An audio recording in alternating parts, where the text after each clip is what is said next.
እንደምናላችሁ አድማጮቻችን የሰዓቱ ዜናዎች ከሀራምቤ ሬዲዮ 98.7 መደመጥ ጀመሩ። ከዜናዎቹ ጋር የምስራችሁ ተረክበነኝ። በቅድሚያም ዋና ዋና ጉዳዮቹን እንገራችሁ።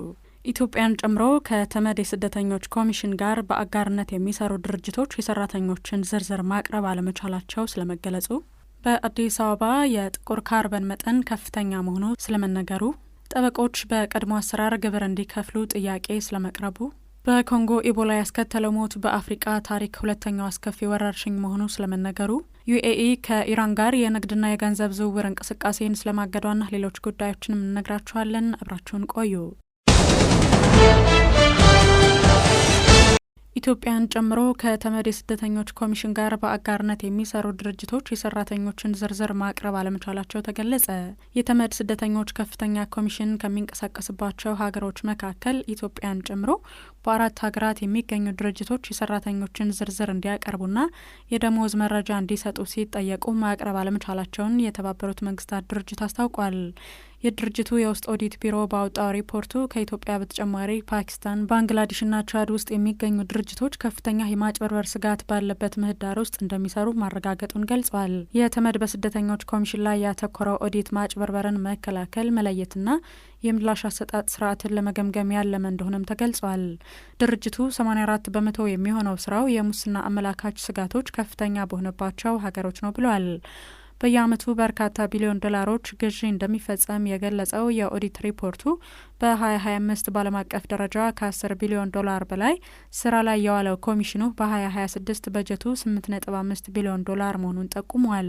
ስደተኞችን በተመለከተ ከበርካታ ድርጅቶች ጋር የሚሰራው የስደተኞች ኮሚሽን በአጋር ድርጅቶች የሚፈጸም ግልጽ ያልሆነ የግዥ ሂደትን ጨምሮ መመሪያዎችንና አሰራሮችን በመተላለፍ በርካታ ድርጊቶች እንደሚፈጸሙ አብራርተዋል። በአዲስ አበባ የጥቁር ካርበን መጠን ከፍተኛ መሆኑ ተገለጸ። በአሜሪካው ናሳ ድጋፍ የተካሄደ ጥናት በአዲስ አበባ የጥቁር ካርበን መጠን ከፍተኛ መሆኑን አመላክቷል።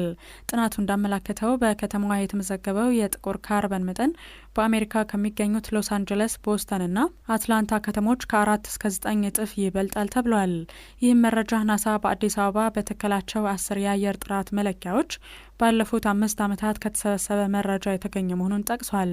ጥቁር ካርበን በአብዛኛው ከእሳት ማቃጠልና ከተሽከርካሪዎች የሚወጣ ጭስ የሚመነጭም ሲሆን በአዲስ አበባ በተለይም የትራፊክ መጨናነቅ በሚበዛባቸው ሰዓታት መጠኑ ከፍተኛ እንደሚሆን ጥናቱ አመላክቷል። ጠበቆች በቀድሞ አሰራር ግብር እንዲከፍሉ ጥያቄ ቀረበ። የፌዴራል ጠበቆች ማህበር ጠበቆች በ2018 የግብር ዓመት ግብራቸውን እንደ ቀድሞ በ100ኛ ተቀናሽ ስሌት እንዲከፍሉ ጠይቋል። ማህበሩ እንደገለጸው በተሻሻለው የገቢ ግብር አዋጅ ጠበቆችን ጨምሮ የሙያ አገልግሎት ሰጪዎች የሂሳብ መዝገብ እንዲይዙ ቢደነግግም የወጪ አያያዝ መመሪያው እስካሁን አልወጣም። በመሆኑም መመሪያው ሳይወጣ የሂሳብ መዝገብ እንዲይዙ መጠየቅ ተገቢ እንዳልሆነ ማህበሩ ገልጿል። በተጨማሪም የጠበቆችን የስራ ባህሪ ያገናዘበ የወጪ አያያዝ መመሪያ እንዲወጣ ለአዲስ አበባ ገቢዎች ቢሮ ጥያቄ ማቅረቡንና ምላሽ እየጠበቀ መሆኑን አስታውቋል። ዘገባው የሪፖርተር ነው። የአሜሪካ ፍርድ ቤት ለኢትዮጵያውያን የሰጠው የጊዜያዊ የጥበቃ ከለላ እንዲቋረጥ ፈቀደ። በአሜሪካ የፌዴራል ፍርድ ቤት ከ5000 በላይ ኢትዮጵያውያን በሀገሪቱ እንዲቆዩና እንዲሰሩ የሚያስችላቸውን ጊዜያዊ የጥበቃ ከለላ የትራምፕ አስተዳደር እንዲያቋርጥ ፈቅዷል። የቦስተን ዲስትሪክት ዳኛ ብራያን መርፊ የአሜሪካ የሀገር ውስጥ ደህንነት ቢሮ ጊዜያዊ የጥበቃ ከለላን እንዲያቋርጥ የሚከለክለውን የቀድሞ የፍርድ ቤት ትዕዛዝ አንስተዋል። ውሳኔው የመጣው የአሜሪካ ጠቅላይ ፍርድ ቤት በሄይቲና ሶሪያ ዜጎች ላይ የተሰጡ ተመሳሳይ የከለላ ጥበቃዎችን እንዲያቋርጥ ለትራምፕ አስተዳደር ከፈቀደ በኋላ ነው። ጊዜያዊ የጥበቃ ከለላ በሰብአዊ ምክንያት ወደ አሜሪካ ለመጡና የተወሰኑ መስፈርቶችን ለሚያሟሉ አንዳንድ የሀገራት ዜጎች በአሜሪካ ውስጥ በጊዜያዊነት እንዲቆዩና እንዲሰሩ የሚያስችል ጥበቃ ነው። የውሳኔው መተግበር በአሜሪካ የሚኖሩ በሺዎች የሚቆጠሩ ኢትዮጵያውያንን የህጋዊ እድላቸውን እንዲያጡ ሊያደርግ ይችላል በሚል የመብት ተሟጋች ቡድኖች ተቃውሞ አሰምተዋል። ወደ ዩኬ ሊላክ የነበረ 28 ሚሊዮን ዶላር የሚያወጣ ኮካይን ይዞ የተገኘ ናይጄሪያዊ በቁጥጥር ስር ዋለ። ናይጄሪያዊ ሚዲያ ተጽዕኖ ፈጣሪ ወደ ዩናይትድ ኪንግደም ሊላክ የነበረ ወደ 28 ሚሊዮን ዶላር የሚጠጋ ኮካይን በመያዙ በቁጥጥር ስር መዋሉን የናይጄሪያ አደንዛዥ እጽ ህግ አስከባሪ ባለስልጣን አስታውቋል። አፎላቢ ካዜም ማይክል የተባለው ተጠርጣሪ ወደ ፓሪስ ለመብረር በዝግጅት ላይ ያለ በሌጎስ አውሮፕላን ማረፊያ በተደረገበት ፍተሻ መያዙ ተገልጿል። ባለስልጣናት ተጠርጣሪው ከዓለም አቀፍ የአደንዛዥ እጽ ዝውውር መረብ ጋር ትስስር እንዳለው ጠርጥረውታል።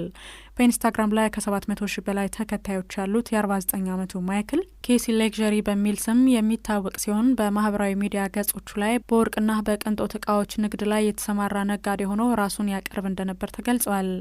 የናይጄሪያ ባለስልጣናት ግን ግለሰቡ ከደቡብ አሜሪካ በናይጄሪያ በኩል ኮኬይን ወደ አውሮፓና ኤስያ የሚያዘዋውር ህገወጥ የዝውውር ቡድንና የናይጄሪያ ዋና አስተባባሪ እንደነበር ክስ አቅርበዋል።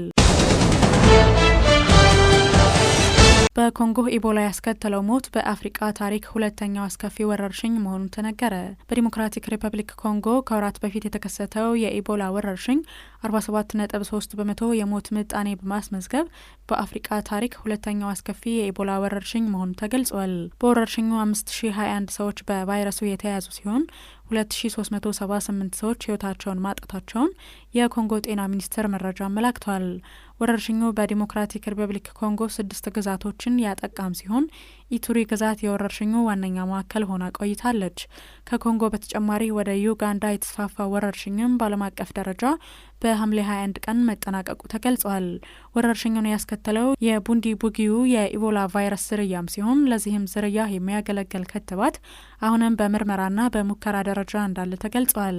የዓለም ጤና ድርጅትም በኮንጎ የተከሰተውን ወረርሽኝ ለዓለም አቀፉ ህዝብ ጤና አጣዳፊ ስጋት እንደሆነ መፈረጁ ይታወቃል። አሁን ደግሞ ወደ ዓለም አቀፍ ጉዳዮችን እናልፋለን። ዩኤኢ ከኢራን ጋር የንግድና የገንዘብ ዝውውር እንቅስቃሴን አገደች። የተባበሩት አረብ ኤሚሬትስ ከኢራን ጋር ያላትን ሁሉንም የንግድ ልውውጥና የገንዘብ ዝውውር እንቅስቃሴ እስከ ተጨማሪ መግለጫ ድረስ ማገዷን አስታውቃለች። ውሳኔው የተላለፈው ከኢራን የተተኮሱ 2 ባሊስቲክ ሚሳይሎች በገልፍ የባህር ትራፊክ ላይ ማነጣጠራቸውን ካሳወቀች በኋላ ነው። ዩኤኢ ሚሳይሎቹ መርከቦችን ባይመቱም አንዱ በሀገሪቱ የውሃ ክልል ውስጥ መውደቁን ገልጻለች። ኢራን በበኩሏ ክሱን መሰረተ ቢስ በማለት አስተባብላለች። እርምጃው የተወሰደው በክልሉ የተባባሰው ወታደራዊ ግጭት በኢራንና በባህረ ሰላጤው ሀገራት መካከል ባለው የኢኮኖሚ ግንኙነትና በሆርሙዝ ወሽመጥ የመርከብ ትራፊክ ላይ ተጽዕኖ እያሳደረ ባለበት ወቅት ነው። ከሀራምቤ ሬዲዮ 98.7 የሰዓቱ ዜናዎቻችን ይህን ይመስላሉ። አድማጮች ዋና ጉዳዮቹን መለስ ብለን እናስታውሳችሁ።